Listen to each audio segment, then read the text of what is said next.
بسم الله الرحمن الرحيم السلام عليكم awoodaha dahsoon inkastoo aadamuhu ka sameeyay nolosha horumar la taaban karo isla markaana kor u kac ballaaran ka muuqdo dunidan marka la eego dhinacyada aqoonta ilbaxnimada tiknoolajiyada dhaqaalaha saadaasha hawada iyo dhammaan adeegyada kale ee lagama maarmaanka u ah nolosha bini'aadanka haddana waxaa jira awoodo ka dahsoon oo aan uumiyuhu weli ogaan halka qaarkoodna aanay hawaysanba inay daaha ka qaadaan sirta ku jirta si haddaba aanu muuqaalkani ogub kuugu noqon barnaamijkeennan waxaanu ku soo qaadan doonnaa mid ka mid ah dhacdooyinkii ugu layaabka badnaa ee dunida taas oo hal bacaad lagu lisay ka dhigtay ilbaxnimadii iyo horumarkii uu adduunku laabta ku garaacayay iyaga oo dhammaan waddamadii sheeganayay foolaadka carro edegna ay afka gacanta u saareen weli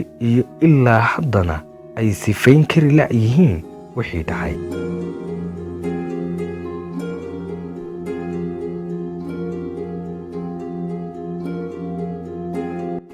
waa diyaaraddii 513 ee Santiago oo sannadkii 1954kii ka kacday garoon ku yaala galbeedka dalka Jarmalka iyada oo gashayna mid ka mid ah duulimaadyadii caadiga ahaa waxaana waqtiga saarnaa 88 qof oo rakaab ah iyo 4 qof oo shaqaale ah guud ahaan tiradaas oo noqonaysa 29 qof iyada oo ku sii jeeday magaalada Santiago waxayna ka sii gudbaysay badda Atlantika waa diyaaraddii ka qarsoontay raadaaradii la socday dhaqdhaqaaqeeda saacado kooban markii ay hawada ku jirtay waxaana cid ugu dambeysay iyada oo dul haadaysa badda Atlantika halkaas oo lagu waayay ugu dambeyntiina meelay martay doondoonis iyo baadhis badan kadibna wax raad ah lagama helin diyaaraddaas adduunkana waxa ay ku noqotay laylis ilaa maantadan ku maqan oo aanu ka shaqayn muddo yar kadib markii laga soo hadhay isla markaana jaan iyo cidhi meelay dhigtay la fasiri kari waayey waa la iska ilaaway sidii aadmiga caadada u ahayd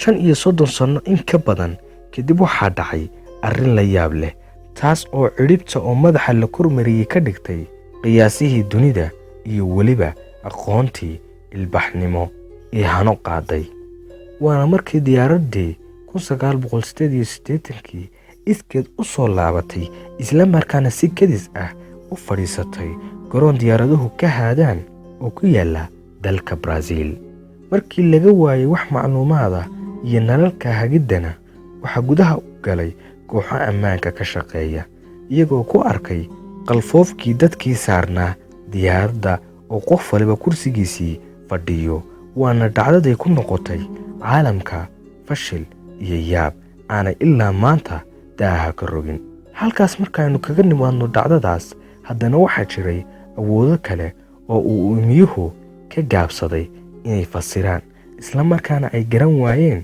xogta ku jirta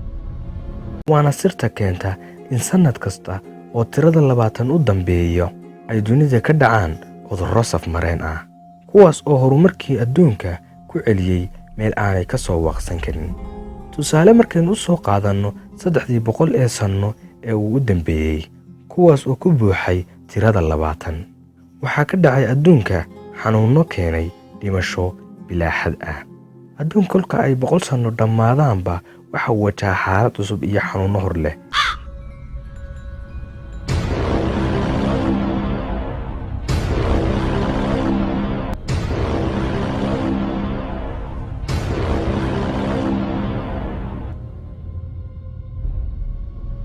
sanadkii 1720 waxaa ka dilaacay magaalada Marseille ee dalka France xanuun aad u xun oo ah daacuun. reer Marseille waxay u bixiyeen daacuunkii madooba. cilmi baarayaashu waxay caddeeyeen 100,000 oo qof in ay xanuunka u dhinteen maalmo kooban gudahood. 100 sano kadib maxaa dhacay?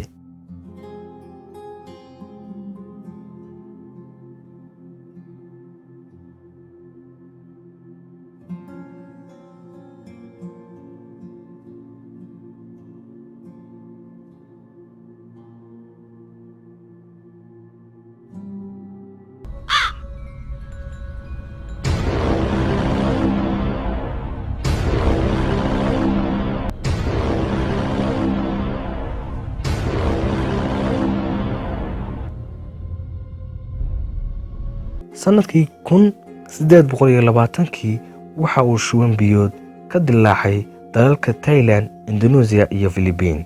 sanadka 1820 waxaa la diiwaan geliyay tiro dhan 100,000 oo ruux kuwaas oo u dhintay xanuunka. xanuunkan waxa uu ka soo bilaabmay bay yiraahdaan dad ka cabay haro biyo ah oo wasakhaysan. 100 sano kadib maxaa dhacay?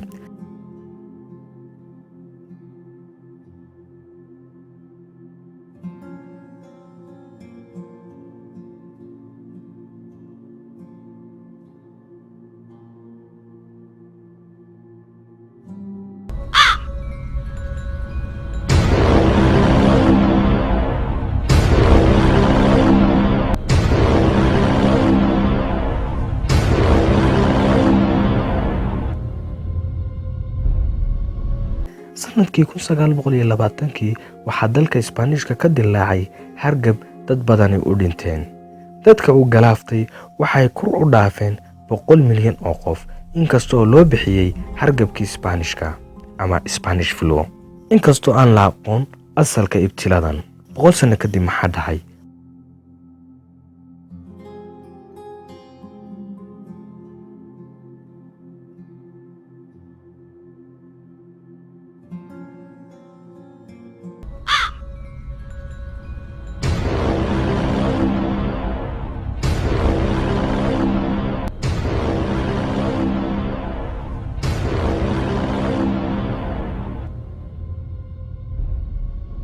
waa 2020 waana maanta.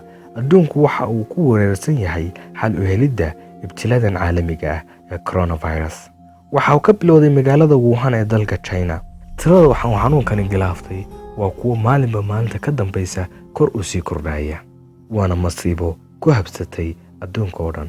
tirada 20 ee boqolay kasta waxa uu watay xanuun halis ah.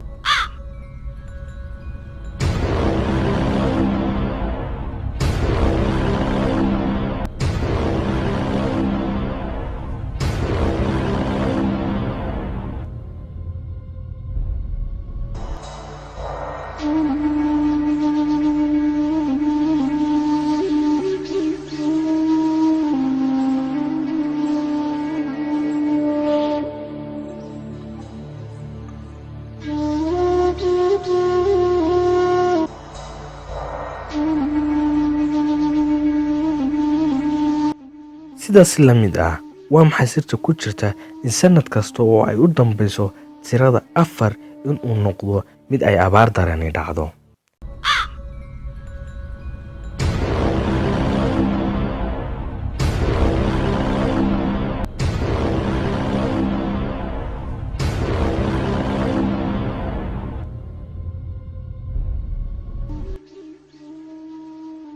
kun 1914 waxaa dhacday abaartii ay Soomaalidu bixisay xaaraamo cune.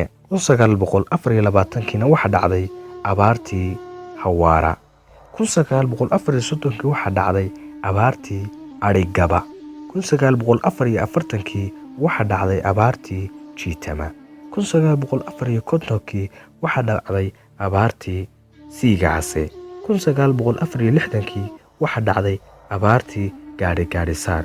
1974 waxaa dhacday abaartii gargaaraley ama dabadheer. 1984kii waxaa dhacday abaartii dhibii jaale. 1994kii waxaa dhacday abaartii gacmo dheere. 2004 waxaa dhacday abaartii nooleeye ama alla allaay.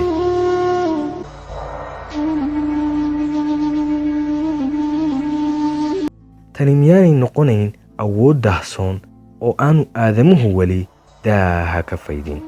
abaar noocee ayaa dhici karta 2024? xanuunseeya ayaa iman karaya 2120.